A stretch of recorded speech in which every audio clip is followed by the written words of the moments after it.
जय गुरुदेव, जय गुरुदेव।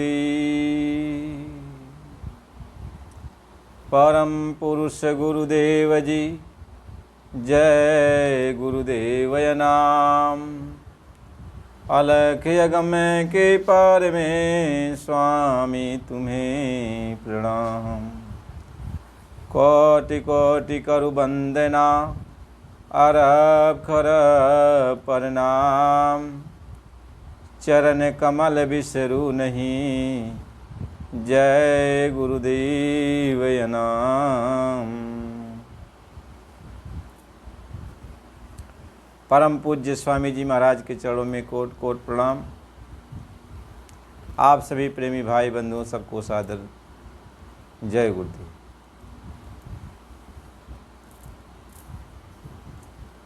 आज का ये सत्संग है जो हमारे आपके जीवन में बहुत बड़ा परिवर्तन लाएगा।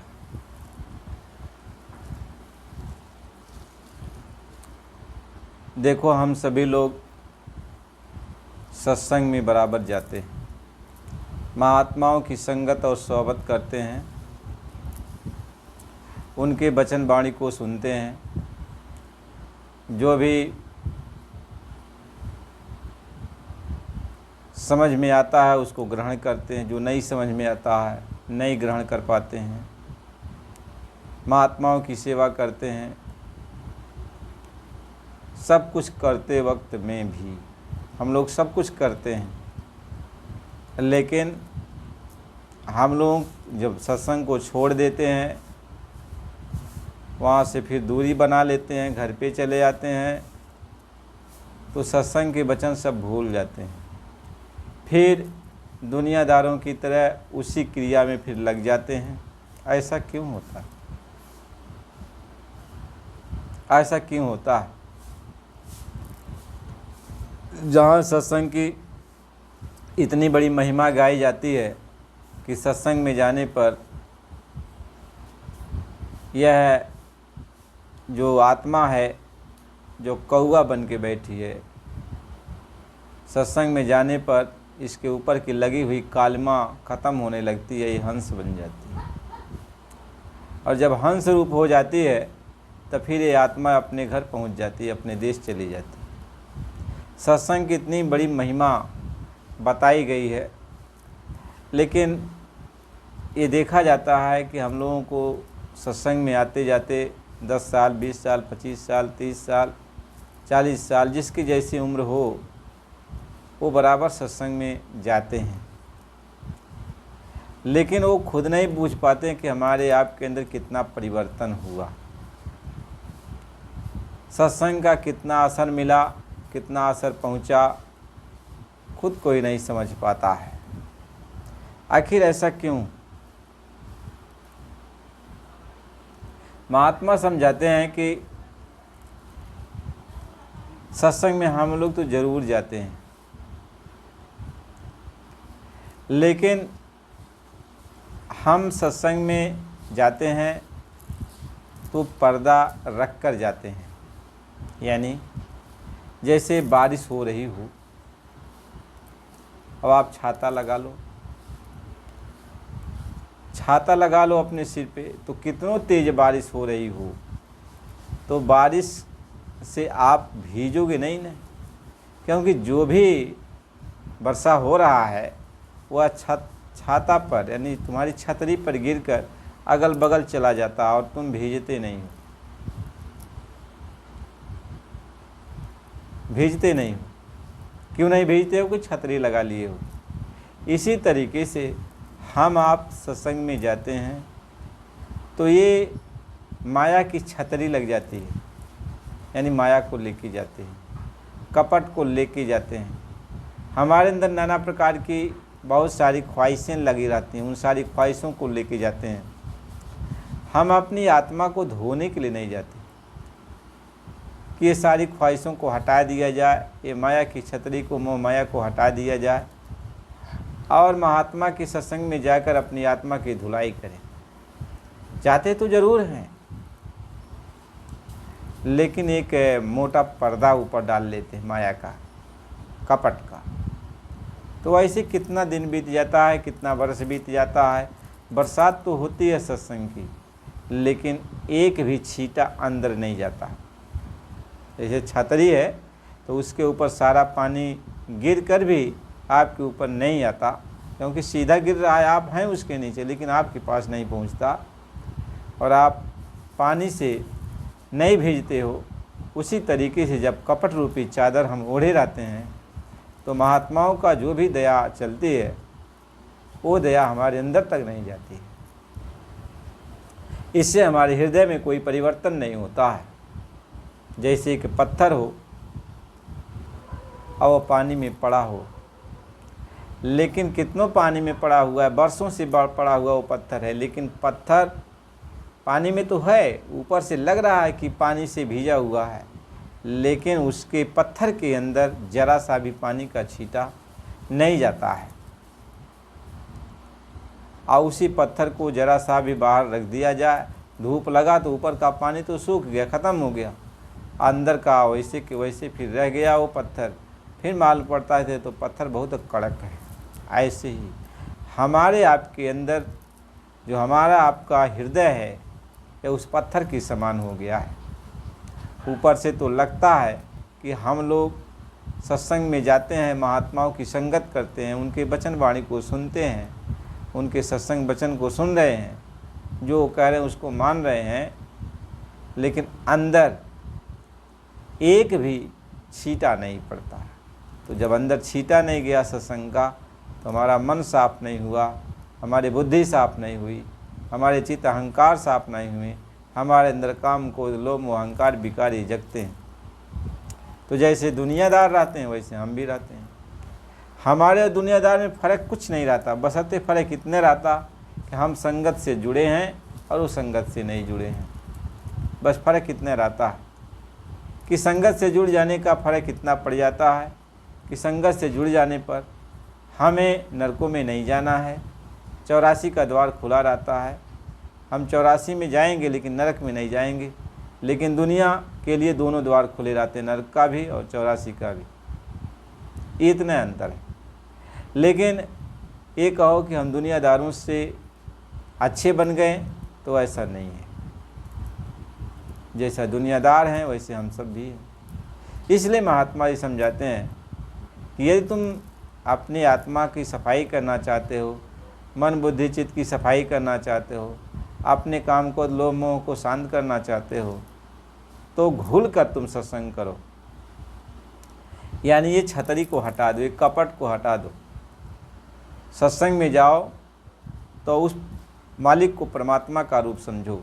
जो सत्संग कर रहे हैं वो मालिक, उनको परमात्मा का रूप समझो, मालिक का रूप समझो, और उनके सामने अपनी खरी खोटी सारी बातें कहो। ये सोचो कि हमारी हर बातें वो जान रहे हैं, अंदर की हो बाहर की हो सारी बातें वो जान रहे हैं। उनके सामने हमें पर्दा किस चीज़ का? कहे नाचन निकसी बापुरी तो घूंघट कैसा, घूंघट का पट खोल दे मत करे अंदेशा। कहते हैं तू नाचने को निकली है तो घूंघट क्यों लगाई, घूंघट क्यों लगाई? या तू परमात्मा से मिलना चाहती है तो कपट का घूंघट क्यों लगाई? कपट तो छोड़ दे। यही कपट तेरे लिए परमात्मा से दूरी बनाता है। परमात्मा के पास में तुम रहकर भी तू परमात्मा से मिल नहीं पाता, सिर्फ कपट। इसलिए कहा कपट भक्ति कुछ काम न आवे। हे प्यारे तू कर भक्ति, हे प्यारे ये तू भक्ति करता है तो ये कपट भक्ति छोड़ दे, ये कोई काम का नहीं। तेरा जीवन तो बेकार चला ही जा रहा, लेकिन ये जो कपट तू रखा है इससे कुछ कोई फायदा होने वाला नहीं है। इसलिए तू कपट को छोड़ दे, गुरु को प्रभु का रूप समझ, उनके सामने तो निर्मल निश्चल होकर के रह। और तुम्हारे अंदर जब कपट निकल गया और उसको परमात्मा समझ लिया सदगुरु को, तो कहते हैं सांच बिना सिमरन नहीं, बिन भय भक्ति न होए, पारस में पर्दा रहे लोहा किस कंचन हो। तो जब ये समझ गए कि ये परमात्मा का रूप है तो तुमको एक अदब पैदा हो जाएगा, सदगुरु के प्रति एक अदब लिहाज पैदा हो जाएगा कि मालिक है हमारा, मालिक के सामने तू कांपने लगेगा, तू डरने लगेगा कि मालिक तो मेरा सब कुछ जानता है। मालिक से अपना सारी बात कहेगा, अपने गुनाहों को मालिक के सामने कबूल करेगा, कहेगा मालिक हमारे गुनाहों को बख्श दीजिए। कहें गुरु मैं गुनहगार अति भारी, हे मालिक मैं बहुत बड़ा गुनहगार हूँ। अब तक तो ये कहता था कि मैंने कोई गुनाह नहीं किया, मैं निर्मल हूँ, साफ़ सुथरा हूँ। लेकिन यदि तू सचमुच अपने आप को साफ़ सुथरा करना चाहता है तो अपने गुनाहों को गुरु के सामने खोल कर कहो। कहें गुरु मैं गुनहगार अति भारी, हे मालिक मैं गुनहगार हूँ, बहुत बड़ा गुनहगार हूँ। कहें काम क्रोध है और छल चतुराई इन संग है मोरी यारी, गुरु मैं गुनहगार अति भारी। इन सारे अवगुणों के साथ मेरी यारी है, मेरी दोस्ती है। मैं कामी हूँ, क्रोधी हूँ, लोभी हूँ, लालची हूँ, मैं हर तरीके का नीच आदमी हूँ। कहें पापिन में महापापी कहियो, नीच उनमें सरदारो, मैं पापियों में महापापी हूँ। नीच से नीचे उसको सरदार समझो कि सबसे बड़ा हम ही है, नीच आदमी यानी नीच कर्म करने वाला हम ही है। हमारे जैसा कोई पापी, कहे मौसम पापी जगत को उनाई, हमारे समान कोई भी पापी इस संसार में कोई ये नहीं है। कहे जो अपनी कहनी दर्शाऊँ तो जग कागज़ स्याही न पाऊँ, कहीं अपनी कहनी मैं लिखूँ गुरु तो जग में कागज़ स्याही नहीं है, मैं इतना बड़ा पापी। जब ये सब बातें तुम अपने गुरु के सामने कहोगे, गुरु जो कुछ भी कहेंगे तुम साफ साफ उनसे अपनी बात कहोगे तो गुरु माफ़ी कर देता है। तब वो समझ जाता है कि बच्चा अब निर्मल हो रहा है, अब वो बालक बन गया है, अब होशियारी चालाकी इसकी चली जा रही है, तो वो दया करने लगता है। तो ऐसे उन सत्संगत की ना, तो लोग इस तरीके सत्संग किए कि अपना मान बड़ाई के लिए, अपने लोभ लालच के लिए, अपने धन दौलत के लिए, अपने रुपए पैसे बेटी बेटा के लिए, संसार के लिए वो सत्संग में जाते कि ये सब मांगेंगे। कोई कहा, कोई सत्संग में गया तो कोई बेटा मांगा, कोई बेटी मांगा, कोई पत्नी मांगा, कोई पति मांगा, कोई निरोग शरीर होना चाहा, कोई कुछ होना चाहा, कोई कुछ मांगा। तो परमात्मा से हम सब यही मांगते रहे, लेकिन परमात्मा को ये नहीं समझा कि हम परमात्मा के करीब में पहुँचे तो हमें परमात्मा से क्या कहना चाहिए। अपने गुनाहों की माफ़ी कराए कि परमात्मा से परमात्मा को मांगो कि मालिक मैं आपसे मिलना चाहता हूँ, आप मुझे मिल जाओ, आपके सिवाय मुझे कुछ ना चाहिए, कुछ ना चाहिए। कहे नाम बिना बेकाम है 56 कोट विलास, का इंद्रासन बैठियो का बैकुंठ निवास। कहते हैं नाम के बिना, परमात्मा के बिना सारी सुख सुविधा, सारे भोग विलास सब बेकार हैं। चाहे इंद्रासन का सुख हो, चाहे बैकुंठ का सुख हो, सब बेकार। मुझे प्रभु का नाम चाहिए, प्रभु चाहिए, प्रभु की भक्ति चाहिए। भक्त इस तरीके से अपने भगवान से मांगता है, तब वह भक्ति करता है। वो जान जाता है कि मैं जब दुनिया में सबसे बड़ा बुरा आदमी हूँ, पापी हूँ, तो फिर हमें गरूर गुमान किस चीज़ का है। अब मेरा मालिक है, मुझे बख्श देगा। अब मालिक जैसा चाहेगा वैसा करेगा। मैं अपने गुरु का, अपने मालिक का अब गुरु वाला बन जाता है। तो गुरु कहें, अब जो गुरु कह रहा है तो गुरु कहें करो तुम सोई, गुरु जो कह रहा है वही अब तुम करो। तुम्हारा भगवान कौन हो गया? अब गुरु हो गया। तुम्हारा ईश्वर गुरु हो गया। तुम्हारा ब्रह्मा विष्णु महेश गुरु हो गया। सारे देवी देवता सब तेरे गुरु हो गए हैं। सभी भगवान दुनिया में जितने सब तेरे गुरु हैं। क्या गुरु सम देव न दूजा, गुरु के समान अब कोई दूसरा देव नहीं है। क्यों? क्या हरि ने मुँह समय आप छिपायो, और गुरु दीपक दे ताही दिखायो। अब किसे को गुरु से बढ़े जानू। कहते हरि तो सब घट के अंदर मौजूद है, भगवान तो सभी घट के अंदर मौजूद है, लेकिन भगवान ने अपना दर्शन नहीं दिया। जब वही हरि, वही भगवान गुरु के रूप में आया, संत के रूप में आया और तब भेद बताया, तब मैंने हरि को देखा। तो मैं किसको जो है बड़ा समझूँ? तो गुरु को ही बड़ा। भले ही गुरु भगवान है, भले वह भगवान ही गुरु का रूप बना के, लेकिन अब जो है दूसरा रूप जो गुरु का वो बनाया, संत का रूप बनाया है, अब संत के रूप को ही मैं प्रणाम करूँगा पहले। क्योंकि संत न होते, संत के रूप में वह भगवान न आता, तो भगवान रहते हुए भी हमारे हृदय में हम भगवान से भेंट नहीं कर पाते, भगवान से भेंट नहीं कर पाते। इसलिए गुरु गोविंद तो एक है, दूजा ये आकार, आपा मेरे जीवित मरे तो पावे करता। गुरु और भगवान तो एक ही हैं, लेकिन आप जब भक्ति की बात आएगी तो हम उसी भगवान की गुरु के रूप में भक्ति करेंगे, यानी संत के रूप में भक्ति करेंगे। भगवान की ही भक्ति है, गुरु की भक्ति भगवान की ही भक्ति है, लेकिन अब डायरेक्ट हरि की भक्ति न करके अब गुरु के रूप में हम भगवान की भक्ति कर रहे हैं। इसलिए कहा गुरु ब्रह्मा गुरु विष्णु गुरु देव महेश्वर, गुरु साक्षात परब्रह्म परमेश्वर तस्मै गुरु श्री गुरुवे नमः। यानी वह भगवान ही गुरु है, वह भगवान ही, वह ब्रह्मा ही, वह विष्णु ही, वह शिव ही, वह परब्रह्म ही, वह कुल मालिक ही जब भी इस धरती पे आता है तो गुरु बन के ही आता है, गुरु बन के आता है, क्योंकि उसका भेद कोई नहीं जानता। कहीं मेरा भेद न जाने कोई, मेरा भेद कोई नहीं जानता है। कहते हैं मेरा भेद कोई नहीं जानता है, यदि मैं अपना भेद कहूँ तभी कोई जान सकता है। कहें सोई जाने जही देव जनाई, और जानत तुम्हें तुम्हें है जाई। कहते हैं जिसको मैं जनाता हूँ वही मेरा भेद जानता है, और जब जानता है तो मेरा ही रूप बन जाता है, फिर दूसरा नहीं रह जाता, एक हो अकेले फिर मैं रह जाता हूँ। मैं फिर जब किसी को जनाता हूँ तो वह फिर मुझे जान जाता है, फिर मेरा रूप बन जाता है, फिर अकेला फिर मैं रह जाता हूँ।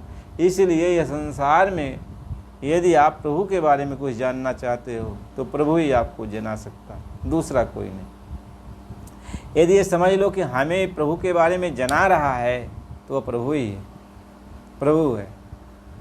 और जब आपको जना देगा तो आपको अपना रूप बना देगा।